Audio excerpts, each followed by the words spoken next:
الحاد څه شی دی؟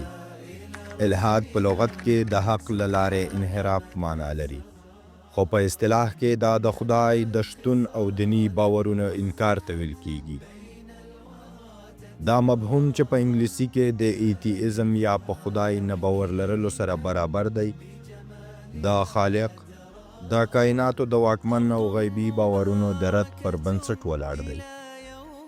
په اسلامی تاریخ کې الحاد کله ناکله د اصلي عقایدو لکه نبوت یا قیامت څخه د انحراف په توګه هم کارول شوی، خو تل په مطلق ډول د خدای نه باور لرلو په معنا نه و. نن ورځ الحاد د یوې خطرناکې فکري نظریې په توګه پیژندل کیږي چې د خدای په اړه هر ډول مابعد الطبیعي باورونه ردوي.